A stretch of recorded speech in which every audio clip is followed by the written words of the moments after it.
దేవుని పరిశుద్ధ నామమున స్తోత్రాలు. సువార్త స్వరం ఆధ్యాత్మిక టీవీ కార్యక్రమాన్ని వీక్షిస్తున్నటువంటి మీ అందరికీ మన ప్రభువును రక్షకుడైన యేసుక్రీస్తు వారి నామంలో వందనములు తెలియజేస్తూ మరి ఒకసారి ఈ యొక్క టీవీ కార్యక్రమం ద్వారా మిమ్మల్ని అందరినీ ఈ విధంగా కలవటం ఎంతో సంతోషంగా ఉంది. ప్రభునందు ప్రియా దేవుని బిడ్డలారా, ఈ దినం దేవుని యొక్క వాక్యాన్ని మనం ధ్యానం చేద్దాం. పరిశుద్ధ గ్రంథము నుండి ప్రకటన గ్రంథము 3వ అధ్యాయం 11వ వచనాన్ని చదువుకుందాం. నేను త్వరగా వచ్చుచున్నాను.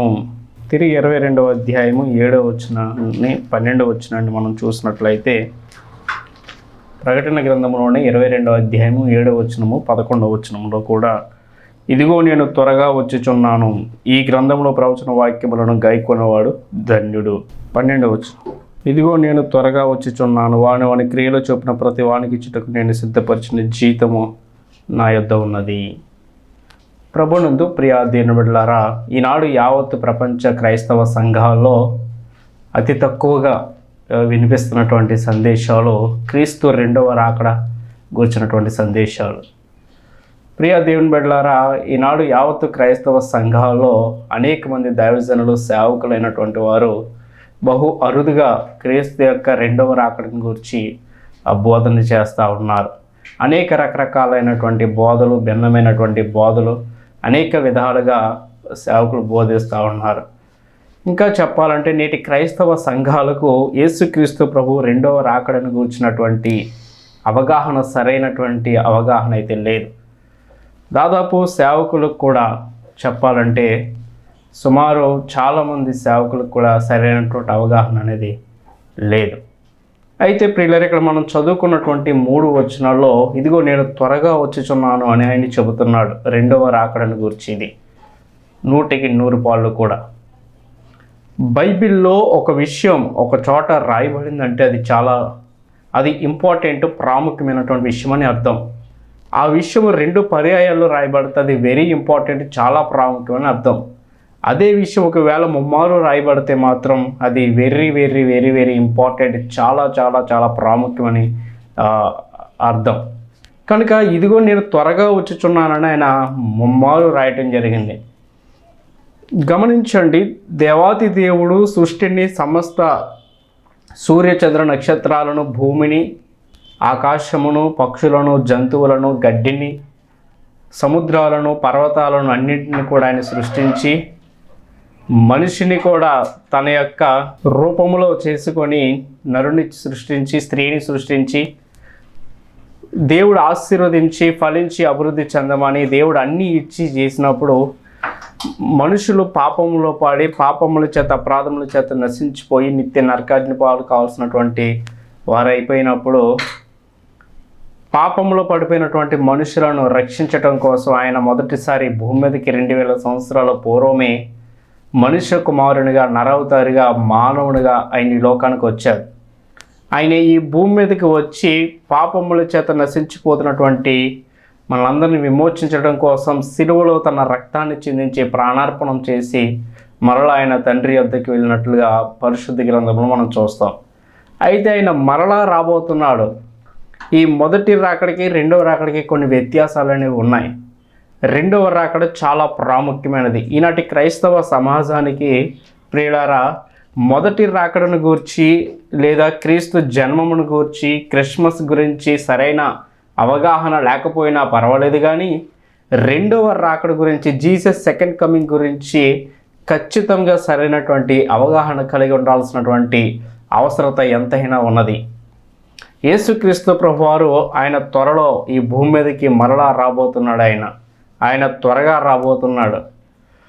అయితే ప్రియులారా, పరిశుద్ధ గ్రంథంలో మొదటి రాకడను గూర్చి పాత నిబంధనలో అనేకమైనటువంటి ప్రవచనాలు రాయబడ్డాయి. అవి క్రొత్త నిబంధనలో నెరవేరాయి. అలాగనే యేసుక్రీస్తు ప్రభు యొక్క జీవితమును గూర్చి, ఆయన జన్మమును గూర్చి, ఆయన మరణమును గూర్చి, ఆయన పునరుత్థానమును గూర్చి కూడా అనేకమైనటువంటి ప్రవచనాలు ప్రవచించబడ్డాయి, తిరిగి అవి నెరవేర్చబడ్డాయి. అలాగనే యేసుక్రీస్తు ప్రభు రెండవ రాకడను గురించి కూడా అనేకమైనటువంటి ప్రవచనాలుగా ముందుగానే రాయబడ్డట్లుగా మన పరిశుద్ధ గ్రంథంలో చూడవచ్చు. యేసుక్రీస్తు ప్రభువారు ఆయన భూమి మీద ఉన్నప్పుడే రెండవ రాకడను గురించి కూడా ఆయన బోధించి చెప్పారు. నేను మరలా రాబోతున్నాను అని చెప్పి ఆయన తెలియజేశారు. ప్రియులారా, మనం చూస్తున్నప్పుడు మత్తయి సువార్త 24వ అధ్యాయంలో 3వ వచనము నుండి మనం కొన్ని వచనాలు చూస్తున్నప్పుడు, ఆయన ఒలీవ కొండ మీద కూర్చున్నప్పుడు శిష్యులు ఆయన యొద్దకు ఏకాంతముగా వచ్చి, ఇవి ఎప్పుడు జరుగును, నీ రాకడకును ఈ యుగ సమాప్తికి సూచనలు లేవని మాతో చెప్పమనగా యేసు వారితో ఎట్లా నేను యేసుక్రీస్తు ప్రభువారు ఆయన ఈ భూమి మీద ఉన్నప్పుడు ఒకసారి ఆయన ఒలీవల కొండ మీద కూర్చున్నప్పుడు శిష్యులు ఆయన దగ్గరికి ఏకాంతంగా వచ్చి అడుగుతున్నారు, ప్రభువా మీరు మరలా వస్తానంటున్నారు కదా ఈ భూమి మీదకి, మీరు ఎప్పుడు వస్తారో మాకు ఎలా తెలుస్తుంది, మీరు ఎలా వస్తారో మాకు ఎలా తెలుస్తుంది, మీరు రాకడికి ఈ యుగ సమాప్తం అయిపోతుంటున్నారు కదా, ఈ యుగ సమాప్తికి సూచనలు ఏంటి, మేము ఎలా గుర్తించగలము, ఎలా దానిని మేము కనిపెట్టగలము, మాకు తెలియచేయమని చెప్పి యేసుక్రీస్తు ప్రభువారు ఏకాంతంగా ఉన్నటువంటి సమయంలో ఆయన శిష్యులు ఆయన అడుగుతూ ఉంటారు, ప్రభువా నీ రాకడకును ఈ యుగ సమాప్తికి సూచనలు ఏమిటి అని. అప్పుడు యేసు ప్రభువారు చెబుతున్నటువంటి విషయాలు మనం చూస్తున్నప్పుడు, యేసు వారితో ఇట్లనను ఎవడును మిమ్మల్ని మోసపరచకుండా చూచుకొనుడి, అనేకులు నా పేరట వచ్చి నేనే క్రీస్తునని చెప్పి పలువురు నే మోసపరిచెదరు, మరియు మీరు యుద్ధములను గూర్చి యుద్ధ సమాచారాలను గూర్చి వినబోదురు, మీరు కలవరపడకుండా చూసుకొనుడి, ఇవి జరగవలసి ఉన్నవి కానీ అంతము వెంటనే రాదు. జనం మీదకి జనము, రాజ్యం మీదకి రాజ్యమును లేచును, అక్కడక్కడ కరువులు భూకంపములు కలుగును, ఇవన్నీ వేదనలకు ప్రారంభము. అప్పుడు జనులు మిమ్మల్ని శ్రమల పాలు చేసి చంపెదరు, మీరు నా నామము నిమిత్తము సకల జనముల చేత ద్వేషింపబడుదురు, అనేకులు అభ్యంతరపరి ఒకరినొకరు అప్పగించి ఒకరికొకడు ద్వేషింతురు, అనేకమైన అబద్ధ ప్రవర్తనలు వచ్చి పలువురును మోసపరుస్తారు, అక్రమం విస్తరించట చేత అనేకుల ప్రేమ చల్లారిపోను, ఇలాంటి పరిస్థితులు లోకంలో కనిపిస్తాయి అని చెప్పి యేసుక్రీస్తు ప్రభువారు తన శిష్యులకి ఆయన చెబుతూ ఉన్నారు. అనేకులంట నేనే క్రీస్తునని చెప్పి పలువురిని మోసపరుస్తారంట. మోసాలు అనేవి జరుగుతాయి. అనేక మంది అబద్ధ ప్రవర్తనలు బయలుదేరతారు, అనేక మంది క్రీస్తు విరోధులు బయలుదేరతారు, అబద్ధ క్రీస్తులు బయలుదేరతారు. నిజమే, నేటి క్రైస్తవ సమాజంలో చాలామంది ఆ విధంగా బయలుదేరారు. మనం చూస్తున్నట్లయితే బ్రెనహం కానీ, యెహోవా సాక్షులు కానీ, అమ్మ తల్లి కానీ, ఇలా అనేక మంది మర్మనిజాలు కానీ, అనేకమైనటువంటి భిన్నమైనటువంటి బోధలు, ఎంతోమంది దేవుళ్ళు అనే ప్రభువు అని ప్రవర్తనం అని చెప్పుకున్నటువంటి వారు ఎంతోమంది బయలుదేరారు. అలాగే మీరు యుద్ధములను గురించి యుద్ధ సమాచారాలను గురించి వింటారని దేవుని యొక్క వాక్యం సెలవిస్తూ ఉంది. యుద్ధాలు జరుగుతాయి ఈ భూమి మీద ప్రపంచంలో. ఇప్పటికీ 2 ప్రపంచ యుద్ధాలు జరిగాయి. త్వరలో 3వ ప్రపంచ యుద్ధం కూడా జరగబోతూ ఉంది. అది 2వ రాకడికి ముందు జరగాల్సినటువంటి పని అయి ఉన్నది. అనేకమైనటువంటి యుద్ధాలు దేశాల మధ్య, అనేక రాష్ట్రాల మధ్య ఎన్నో యుద్ధాలు మనం చూస్తూ ఉన్నాం. అంత మాత్రమే కాదు, ఇంకా ఏమంటున్నాడంటే జనం మీదకి జనము, రాజ్యం మీదకి రాజ్యం వస్తుందంట. అక్కడక్కడ కరువులు వస్తాయి, ఆహారం అనేది ఉండదు, అక్కడక్కడ భూకంపాలు కలుగుతాయి. అంత మాత్రమే కాదు, ఇవన్నీ కూడా వేదనలకు ప్రారంభం. అంత మాత్రమే కాదు, జనులు మిమ్మల్ని శ్రమల పాలు చేసి చంపేదరు, మీరు నా నామము నిమిత్తం సకల జనుల చేత ద్వేషించబడతారని దేవునికి వాక్యం సెలవుస్తుంది. ఎవరైతే క్రీస్తు రక్తంలో కడుగబడి ఆయన కొరకు జీవిస్తున్నటువంటి వ్యక్తులు, క్రైస్తవులు, దేవుని బిడ్డలుగా ఉన్నారో వారందరూ కూడా అంత్యదినాల్లో రాకడ ముందు పరిస్థితులు లోకంలో ఎలా ఉంటాయంటే సకల జనముల చేత ద్వేషించబడతారు. అంత మాత్రమే కాదు, ఆయన నామము నిమిత్తం సకల జనుల చేత ద్వేషించబడతాం, శ్రమల పాలయ్యి చనిపోవాల్సినటువంటి పరిస్థితులు కూడా వస్తాయని యేసు ప్రభు వారు చెబుతూ ఉన్నారు. ఇలా అనేకమైనటువంటి విషయాలు ఆయన యేసుక్రీస్తు ప్రభువారు తన యొక్క 2వ రాకడను గురించి ఆయన చెబుతూ ఉన్నారు. ఇక్కడ మనం 14వ వచనాన్ని చూస్తున్నప్పుడు, మరియు ఈ రాజ్య సువార్త సకల జనములకు సాక్షార్థమై లోకమందంతటను ప్రకటింపబడును, అట్టు తర్వాత అంతము వచ్చును అంటున్నాడు. యేసుక్రీస్తు ప్రభువును గూర్చినటువంటి, రక్షణను గూర్చినటువంటి సువార్త ఈ భూమి మీద పుట్టినటువంటి ప్రతి మానవునికి కూడా మొదటి నుండి చివరి వరకు ప్రతి ఒక్కరికి కూడా సువార్త అందబడుతుంది. ప్రపంచంలో ఏ దేశానికి చెందిన వ్యక్తి అయినా, ఏ భాషకు చెందినటువంటి వ్యక్తి అయినా, ఏ కులానికి చెందినటువంటి వ్యక్తి అయినా, ఏ మతానికి చెందినటువంటి వ్యక్తి అయినా, ఏ రకమైన వ్యక్తి అయినా సరే, చిన్నవాడైనా పెద్దవాడైనా, గొప్పవాడైనా పేదవాడైనా, అందరికీ కూడా కుల మత జాతి వర్ణ లింగ భేదం లేకుండా భూమి మీద ఉన్న సమస్త మానవ జాతికి కడవ చివరగా పుట్టినటువంటి వ్యక్తితో సహా అందరికీ కూడా రక్షణ సువార్త అనేది అందించబడుతుంది. అలా ఈ భూమి మీద సత్య సువార్త అందరికీ అందించబడిన వెంటనే రెండవ రాకడ అనేది వస్తుంది. అయితే ఎవరు విన్నా వినకపోయినా, విశ్వసించినా విశ్వసించకపోయినా, రక్షించబడినా రక్షించబడకపోయినా, పాపం క్షమాపణ పొందినా పొందకపోయినా, సత్యాన్ని నమ్మినా నమ్మకపోయినా సరే, సువార్త అయితే మాత్రం సకల జనులకి కూడా ప్రపంచమంతా కూడా అందించబడిన తరువాతనే అంతం వస్తుంది. అంటే ప్రియులారా, ఇక్కడ గమనించండి, యేసుక్రీస్తు ప్రభువారి యొక్క ఉద్దేశాన్ని మనం చూస్తున్నప్పుడు ప్రియులారా, ఆయన ఎవరిని నాశనం చేయడానికి ఇష్టం లేదు. అందరూ రక్షించబడాలని, అందరూ మారుమనసు పొందాలని, అందరికీ సువార్త ప్రకటించబడాలి. ఆయన మీద ఎలాంటి నేరం లేకుండా ఆయన చేస్తూ ఉన్నారు ప్రియులారా. కాబట్టి ఈ రాజ్య సువార్త సకల జనములకు సాక్షార్థమే లోకమంతటా ప్రకటింపబడును, అట్టు తర్వాత అంతము వచ్చును అని దీనికి వాక్యం సెలవిస్తూ ఉంది. ఇదే విషయాన్ని మార్కు, లూకా గారు రాశారు. యోహాను కూడా తన సువార్తలో రాయటం జరిగింది. ఇంకా మనం చూస్తున్నప్పుడు అపోస్తల కార్యము 1వ అధ్యాయము మనం 11వ వచనాన్ని మనం చూస్తున్నప్పుడు, ఇక్కడ గలిలయ మనుషులారా, మీరెందుకు నిలిచి ఆకాశం వైపు చూచుచున్నారు? మీ యొద్ద నుండి పరలోకమునకు చేర్చుకొనబడిన ఈ యేసే ఏ రీతిగా పరలోకమునకు వెళ్ళటం మీరు చూచితిరో ఆ రీతిగానే ఆయన తిరిగి వచ్చునని వారితో చెప్పిరి. యేసుక్రీస్తు ప్రభువారు మరణము పునరుత్థానమైన తర్వాత ఆయన తిరిగి తన తండ్రి యొద్దకు, ఆకాశానికి, పరలోక రాజ్యానికి ఆరోహణమైపోతున్నటువంటి టైంలో అక్కడ ఉన్నటువంటి ప్రజలు యేసుక్రీస్తు ప్రభువారిని కళ్ళారా చూస్తూ ఉన్నారు. అలా చూస్తున్నప్పుడు వారు చూస్తూ ఉండగానే ప్రియులారా, ఆయన ఆరోహణమై వెళ్ళిపోతున్నప్పుడు అందరూ కూడా తలలు పైకెత్తి ఆకాశం వైపు ఆయనను తేరి చూస్తూ ఉన్నారంటే, ఆయన ఇదేంటి ఇలా వెళ్ళిపోతున్నారని చెప్పి తేరి చూస్తున్నప్పుడు అక్కడ ఉన్నటువంటి దేవదూతలు తెల్లని వస్త్రాలు ధరించుకున్నటువంటి ఇద్దరు దూతలు వారితో అంటున్నారు, గలిలయ మనుషులారా, మీరెందుకు ఆకాశం వైపు తేరి చూస్తూ ఉన్నారు? మీ యొద్ద నుండి పరలోకమునకు చేర్చుకొనబడిన ఈ యేసే మీ దగ్గర ఎన్నాళ్ళు మీ మధ్య ఉండి ఇప్పుడు పరలోకానికి ఆరోహణమైపోయినటువంటి ఈ యేసు మరలా ఆయన ఆ రీతిగా నేను తిరిగి వచ్చినని వారితో చెప్పును. ఏ విధముగా అయితే యేసుక్రీస్తు ప్రభువారు ఆయన వారి కళ్ళ ఎదురుగా ఆకాశానికి ఏ విధంగా కొనుపోబడ్డాడో, ఆయన తిరిగి అదే విధంగా ఆత్మస్వరూపిగానే ఆయన ఈ భూమి మీదకి రాబోతున్నాడు అనేటువంటి విషయాన్ని ఆయన ఆరోహణమైనటువంటి సమయంలో అక్కడ ఉన్నటువంటి గలిలయ మనుషులకు దేవదూతలు చెప్పినట్లుగా మనం చూస్తున్నాం. యేసుక్రీస్తు ప్రభు యొక్క రెండవ రాకడికి మొదటి రాకడికి కొన్ని వ్యత్యాసాలు మనం చూస్తున్నప్పుడు ప్రియులారా, యేసుక్రీస్తు ప్రభువారు మొదటి రాకడలో పాపముల చేత, అపరాధముల చేత నశించిపోయి నిత్య నరకాగ్ని పాలు కావాల్సినటువంటి నన్ను మనలందరినీ కూడా రక్షించటం కోసం, పాపముల నుండి విమోచించడం కోసమే ఆయన ఈ భూమి మీదకి వచ్చారు. కానీ రెండవ రాకడలో యేసుక్రీస్తు ప్రభువారు పాపములో ఉన్నటువంటి వ్యక్తులను అందరినీ కూడా నాశనం చేసి చంపడానికైనా ఈ భూమి మీదకి రాబోతున్నాడు. మొదటి రాకడలో యేసుక్రీస్తు ప్రభువారు మనుష్య కుమారునిగా, మానవ రూపముగా ఆయన ఈ భూమి మీదకి వచ్చారు. కానీ రెండవ రాకడలో ఆయన ఆత్మస్వరూపుగా, దేవదేవుడిగా ఆయన దిగి రాబోతూ ఉన్నాడు. మొదటి రాకడలో యేసుక్రీస్తు ప్రభువారు వధింపబడినటువంటి గొర్రెపిల్లగా వచ్చాడు ఆయన. రెండవ రాకడలో యోధా గోత్రపు కొదమ సింహం వలె ఆయన ఈ భూమి మీదకి రాబోతూ ఉన్నాడు. మొదటి రాకడలో ఈ లోకంలో ఒక మనిషి దగ్గర, ఒక అధికారి దగ్గర తీర్పు పొందాడు ఆయన.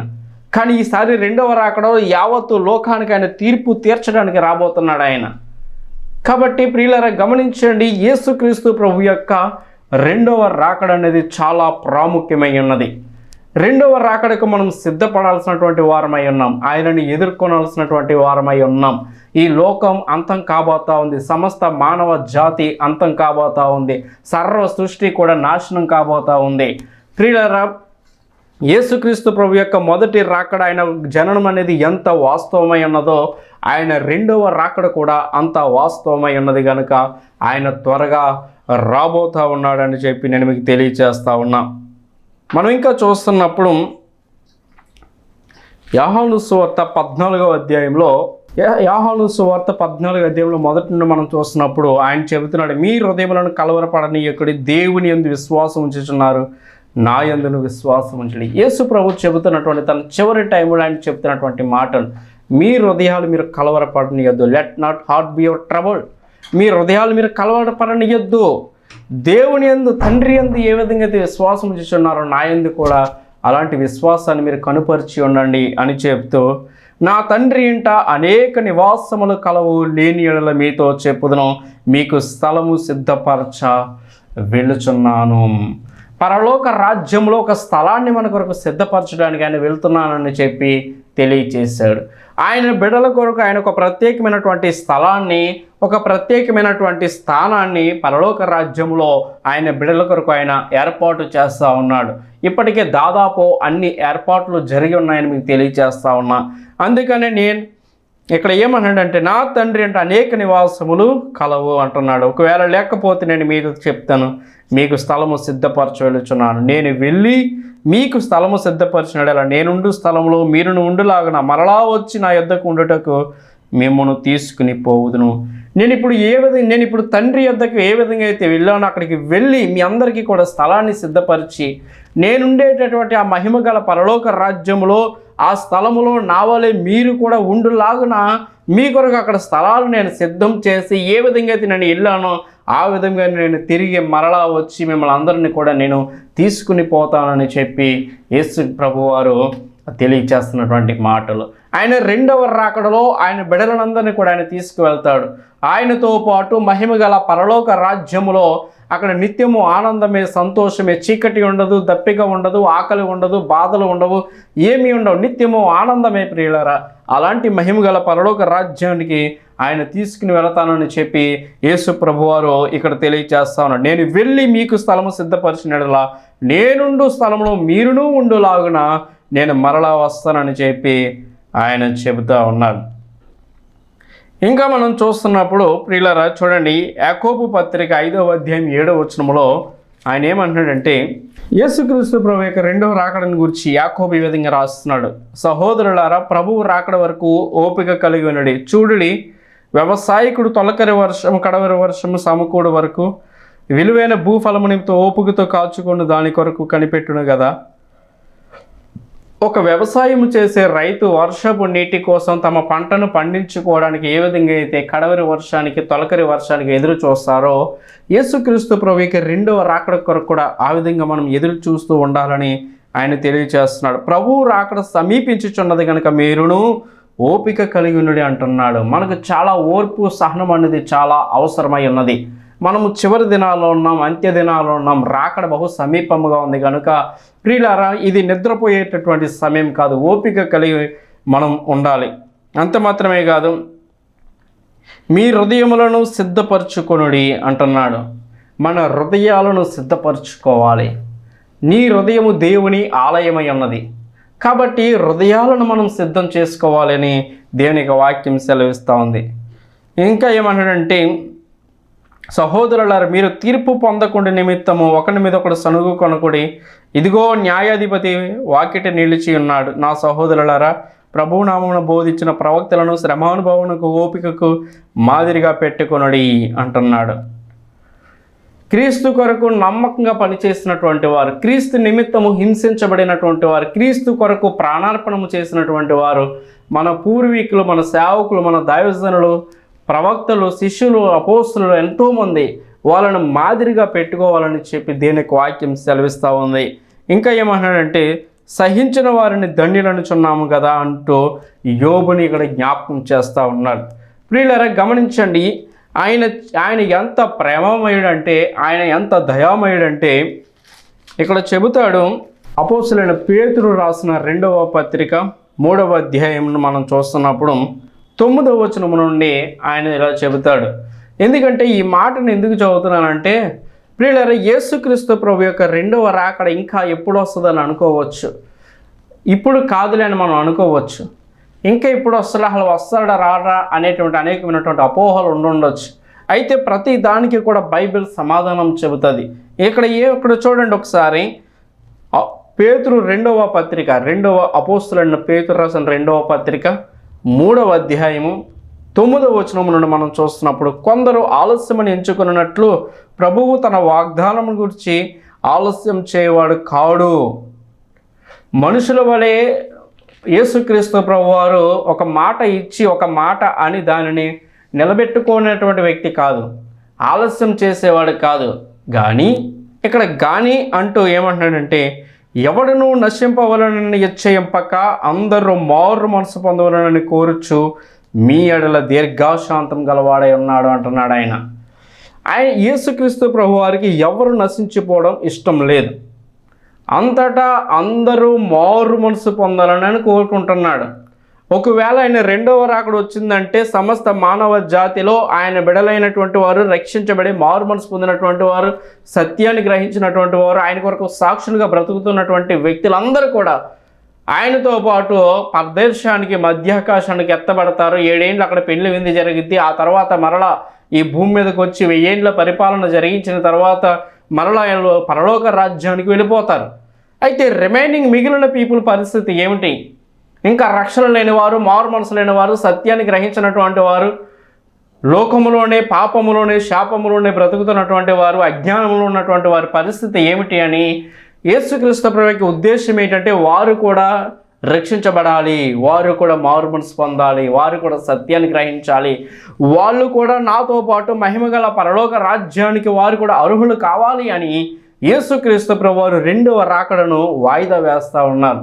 కొందరు ఆలస్యమని ఎంచుకున్నట్లు ప్రభువు తన వాగ్దానం నుంచి ఆలస్యం చేయవాడు కాడు, కానీ ఎవడను నశింపవలనని ఇచ్చయింపక, ఇచ్చ అంటే ఇష్టము, కోరిక, ఎవడను నశింపవలనని ఇచ్చయింపక అంతటా అందరూ మారు మనసు పొందాలని కోరుచు దీర్ఘశాంతంగా, అంటే ఇంకా కొద్ది రోజులు ఆగితే మిగిలిన వారు కూడా రక్షించబడతారు, ఇంకా కొన్ని రోజులు వెయిట్ చేస్తే మిగిలిన వారు కూడా సువార్త అనేది అందించబడుతుందని చెప్పి ఆయనకు ఉద్దేశముతో ఆయన ఎదురు చూస్తూ ఉన్నాడు.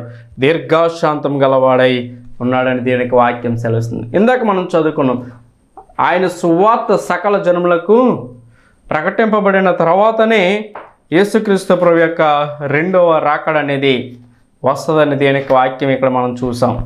24వ అధ్యాయంలో 14వ వచనం అంటున్నాడు, మరియు ఈ రాజ్య సువార్త సకల జనులకు సాక్షార్థమే లోకమంతటను ప్రకటింపబడిన అట్టు తరువాత అంతము వచ్చును. ఇక నాకు ఎవరు చెప్పలేదు అనేటువంటి నేరస్థాపన లేకుండా ఇప్పటికే దేవుని సువార్త అనేది ఎంతో విరివిగా వినబడతా ఉంది. ప్రపంచంలో అనేక సంఘాల ద్వారా ఎంతోమంది దైవజనులు, సేవకులు, సువార్తికులు, కాపరులు ఎంతోమంది సంఘాల ద్వారా, సభల ద్వారా, సువార్త సభల ద్వారా, ఉజ్జీవ సభల ద్వారా, టీవీ పరిచయల ద్వారా, యూట్యూబ్ పరిచయల ద్వారా, సోషల్ మీడియా ద్వారా, కరపత్రాల ద్వారా, మ్యాగజైన్స్ ద్వారా అనేక విధాలుగా సువార్తను అనేది నేటి ప్రపంచానికి చేరవేస్తూ ఉన్నారు. అంతటా సువార్త అనేది ఎంతో విరివిగా అందించబడతా ఉంది. కాబట్టి ప్రియులారా, ఎప్పుడైతే ప్రపంచ చివరి మనిషి వరకు అందరికీ సువార్త అనేది అందించబడిపోద్దో, నమ్మినా నమ్మకపోయినా, విశ్వసించకపోయినా వెంటనే రెండవ రాకడ అనేది వస్తుందని మీకు తెలియచేస్తా ఉన్నా. ఈ మొదటి వర్తమానంలో కొన్ని విషయాలు మనం విన్నాం. ఆ తరువాత మరి యొక్క వర్తమానాలు ఇంకా అనేకమైనటువంటి విషయాలు నేను మీతో పంచుకుంటా. యేసుక్రీస్తు ప్రభువారు ఎప్పుడు వస్తారు, ఆయన ఎలా వస్తారు, ఆయన యేసు ప్రభువారు ఈ భూమి మీదకి వచ్చినప్పుడు సమస్త మానవ జాతి యొక్క పరిస్థితి, ప్రపంచ భవిష్యత్తు ఏమై ఉన్నదో అలాంటి విషయాన్ని నేను మీతో పంచుకోబోతా ఉన్నాను. కనుక ఈరోజు విన్నటువంటి మాటలను అర్థం చేసుకుని వాక్యానికి అనుకూలంగా మీ హృదయాలను సిద్ధం చేసుకోండి, సత్యాన్ని గ్రహించండి. ఇంకా రక్షణ లేకపోతే ఇదిగో ఇదే మిక్కిలి అనుకూలమైన సమయం, రెండో రాకడ బహు సమీపంగా ఉంది. మీ హృదయాలను సిద్ధం చేసుకుని ఆయన కొరకు నమ్మకంగా జీవించాలని ప్రేమతో మీకు తెలియజేస్తూ ఈ నా మాటలు ముగిస్తూ ఉన్నాను. ప్రార్థన చేసుకుందాం.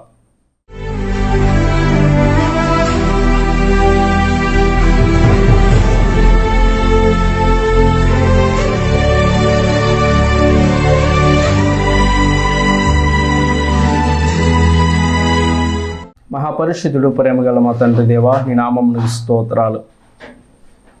ప్రభువా, మీ యొక్క రెండవ రాకడ, రెండవ ఆగమన గురించి కొన్ని విషయాలు మేము ధ్యానం చేసాం. మీరు త్వరగా రాబోతున్నారని ప్రభువా నాడు ఈ భూమి మీద ఉన్నప్పుడే మీ శిష్యులకు మీరు తెలియజేశారు. గలిలయ మనుషులకు అనేకులకు ఈనాడు మాకు తెలియజేస్తుంది. మీరు ఏ రీతిగా అయితే ఆరోహణమై వెళ్ళారో మరలా తిరిగి అదేవిధంగా ఈ భూమి మీదకి రాబోతూ ఉన్నారు. దేవా, వాక్యమైన నీ ప్రియబిడ్డలందరూ కూడా ఈ సత్యాలను గ్రహించి విని విశ్వసించి ఇంకా నేను ఒకవేళ రక్షణ లేకపోతే రక్షించబడటానికి సహాయం చేయండి. మారు మనసు లేనటువంటి బిడ్డలకు మారు మనసు దయచేయండి, రక్షణ దయచేయండి. నీ కాడి మోసే కృప ప్రతి ఒక్కరికి దయచేయండి ప్రభువా. ఎవరు నశించిపోవటం నాకు ఇష్టం లేదన్నాడు. ఎంత ప్రేమగల దేవుడు తండ్రి. ప్రభువా నాయన ప్రతి ఒక్కరికి రక్షణ, మారు మనసు దయచేయండి. సత్యమును కూర్చున్నటువంటి అవగాహన దయచేయండి దేవానైన. పాపముల నుండి, శాపముల నుండి, పాపపు బంధకాల నుండి విడుదల దయచేయండి. పరిశుద్ధత, యథార్థత, నీతి దయచేయండి. రక్షణ, మారు మనసు లేని వారికి రక్షణ, మారు మనసు దయచేయండి. ఎందరైతే ఈ పాటికి రక్షించబడే మారు మనసు పొందారో అలాంటి వారిని అందరినీ నీ కృప ద్వారా మరొకసారి నీ ఆత్మ ద్వారా బలపరిచి ఆత్మీయంగా బలపరచండి దేవా. విశ్వాస జీవితంలో నిలకడ దయచేయండి. ఆత్మీయ జీవితంలో ఎదుగుదల, గ్రోత్ దయచేయండి. పరిశుద్ధత, యథార్థత, నీతి ప్రతి ఒక్కరికి దయచేయండి. మీ రెండవ రాకడలో ఎత్తబడే గుంపులో ఉండే కృపా భాగ్యాన్ని దయచేయమని, విన్న వాక్యము ప్రతి ఒక్క హృదయాలను ఫలింపచేయమని సహాయం చేయమని, వాక్యములని బిడ్డలను ఆశీర్వదించి దీవించండి. కుటుంబాల్లో క్షేమము దయచేయండి, సమాధానము దయచేయండి, నెమ్మది దయచేయండి. నీ కృపలో కాపాడమని సహాయం చేయమని, ఈ కార్యక్రమం ద్వారా మీరు మహిమ తెచ్చుకోనమని, ఈ సమయాన్ని యొక్క వర్తమానం నీకు మహిమకరంగా అనేకుల వ్యక్తిగత ఆత్మీయ జీవితాలకు దీవెనకరంగా చేసి మీరు మహిమ పొందమని యేసు నామమున ప్రార్థిస్తున్నాను మా పరమ తండ్రి. ఆమేన్. అందరికీ వందనాలు. Praise the Lord. God bless you.